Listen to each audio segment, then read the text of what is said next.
2002 Toyota Sienna. All right, let's get into today's episode. We've got this nice and shiny 2002 Toyota Sienna. This customer found me via Facebook. And we're going to do them a solid today. You know, if you had to do a brake job today, going out there and getting a quote from a shop, just to do your front brakes, without parts included or anything, they're going to charge you between $250 and $500. Because that's exactly the quotes that my customer got before he found me. And he wasn't sure exactly how he was going to afford to put brakes on his vehicle. And he relies on this vehicle every single day to travel up the mountain and back. He goes up to Lake Hemet. He does deliveries in this vehicle. He needs a safe vehicle. So that's what we're going to do today for him, is we're going to give him a safe vehicle. We're going to replace his brakes for him. He's already bought all of his own parts. So that's half the battle, you know? Oh, that door is sticky.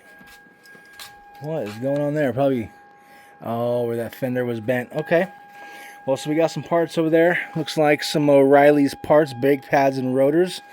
So let's go ahead and get those out of here. Yep, that's exactly what we're looking at. That's what's getting stuck right there. But yeah, we're going to get these front wheels off. We'll get the car jacked up. But first, let's go meet the owner of the car and talk to him so you can hear what he had to say about everything that's going on right now. 2002, okay, Toyota Sienna. Correct. Awesome. And then we're going to do the brakes on it today? Yes. Just out of curiosity, have you priced around any local shops? I have. Have you? What were some of the quotes that they were giving you? Shoot, I think 250 to 400. 250 to 400, and that's just for two rotors and a set of brake pads. Yeah. Front or rear? Just the front. Not that it matters much, but I'm curiosity. Okay, cool. I mean, that's kind of what I was expecting. I kind of told you, you know, the average around here is like 150 to 250, so that kind of lines up.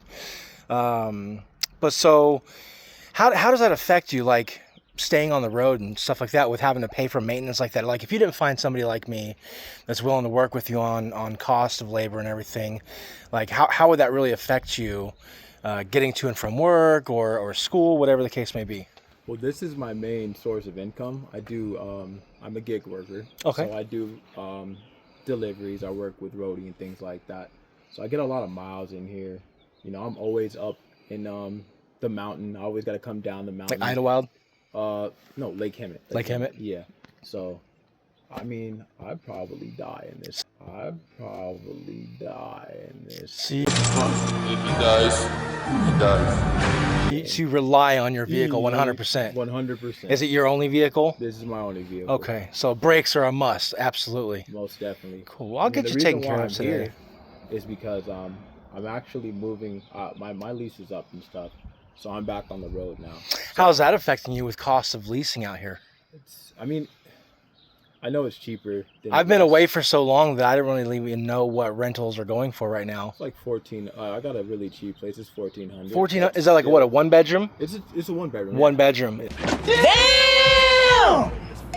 That's crazy too, because you know where we just moved from in Texas, we were paying $1,500 for a 3-bedroom, 2-bathroom townhome. I know. Why'd you move from Texas though? So my wife's mom was ill and she passed away. We were blessed with a house and our mortgage was cheaper than our rent out there. So we decided to pack up out there because we were leasing out there. I left my business behind. I was a mobile mechanic for 3 years out there. So I was like, okay, I can do my business anywhere. I'm mobile. Yeah. You know what it's like being a gig worker. It's basically the same thing. Came out here and instantly there was just like, besides the amount of flooded competition, people are lowballing themselves, and maybe it's just partially the economy too, because everyone I've talked to is pretty much broke. And I was like, how can I step outside of my comfort zone of like not making as much as I used to, because I was making $100 an hour as a mobile mechanic.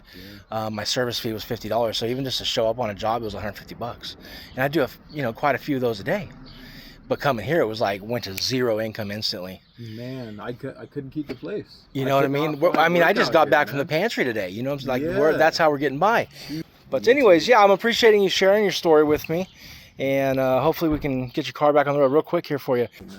I appreciate you, all right? I'll be right back. We'll see you in a little bit. Call me when you're done, right? I will. All right, we got it jacked up. Tires are spinning freely. We're going to go ahead and remove each tire here. One thing I was noticing right now is it was missing a lug nut. But even bigger than that, can you see what it's missing? Yeah, sure is. Leave your answer down in the comments below.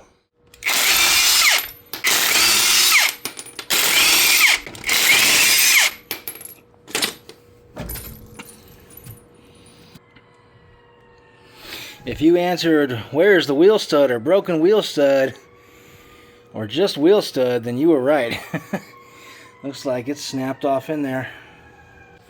It is time to replace some brake pads and rotors. So we need to get off these two caliper bolts, one here, one down here. And once we get those removed, we can take the whole unit off, get the brake pads out, and inspect those. All right, 14 millimeter.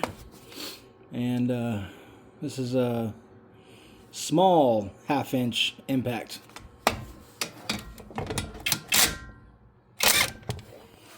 Just to loosen them up.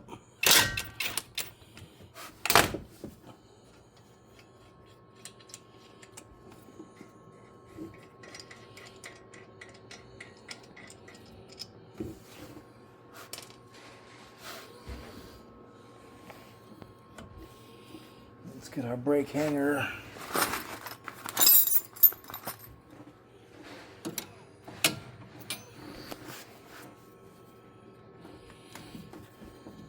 There we go. Well, not too shabby with that rotor. Definitely got some warpage. And if you're going to put new rotors, you might as well put brand new brake pads, get a brand new fresh start. So next bolts we're going to take off is going to be the brake caliper bracket. This one and that one down there. They're probably like a 19 if I had to guess. Let's see. 19.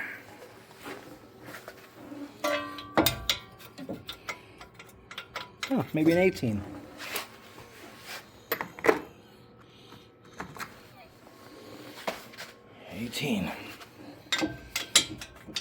Smaller. Oh. Oh.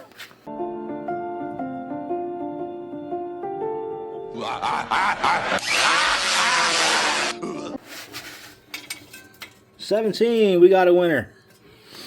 All right, let's get those two bolts out of there.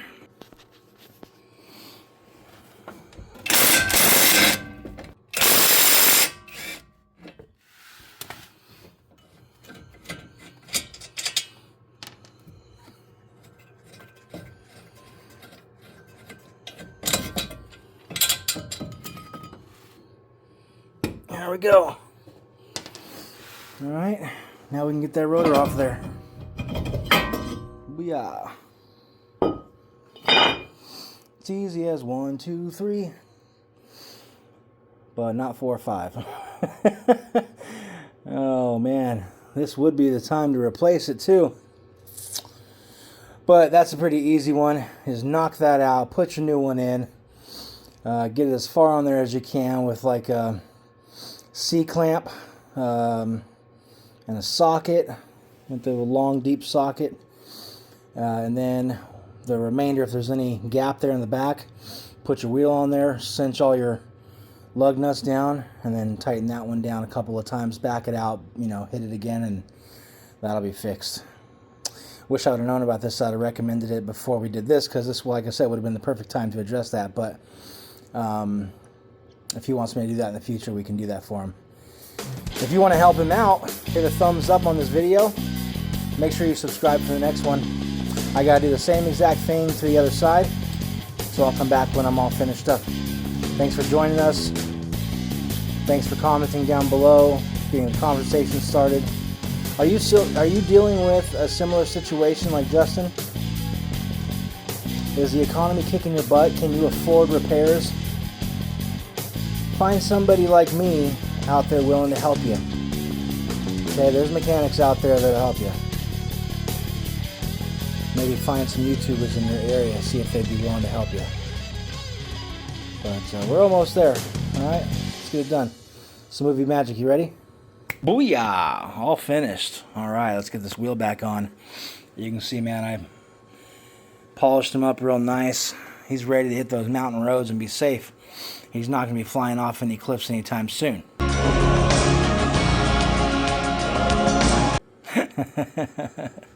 But yeah, you can see, I mean, I even take the extra step and grease some of these joints where the brake pads go into the bracket there.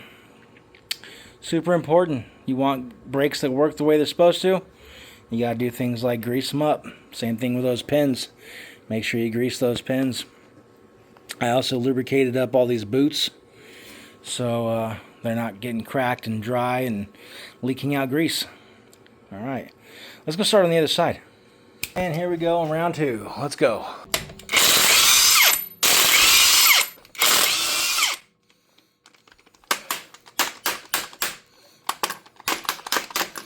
Stubborn.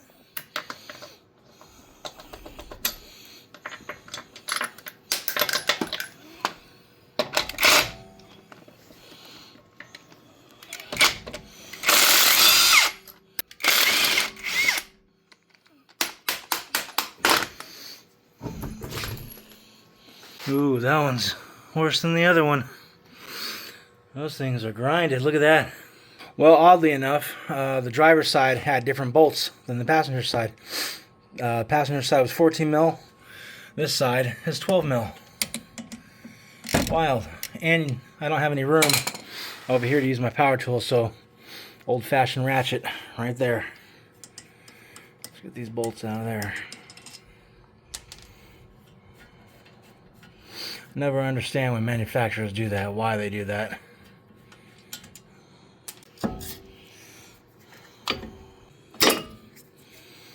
Yeah. So they could have gone a little bit longer, but if you have a warranty on your brake pads, this is when you take them off and send them back. This rotor is really the cause for replacement. That is really bad. Can you hear that? It's grooved really bad. So these pads wouldn't have even lasted that long. I don't think I showed you how to compress the piston on the other side, but I'm using a 6-inch C-clamp. Super basic and old school. There's plenty of tools nowadays that have grips and all that, but I just, you know, C-clamp works for me.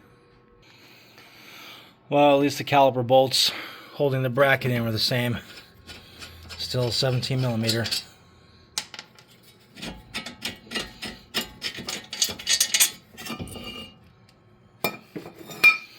Let's check these pins. I'm sure they're frozen too. Oh yeah. Come on, get out of there.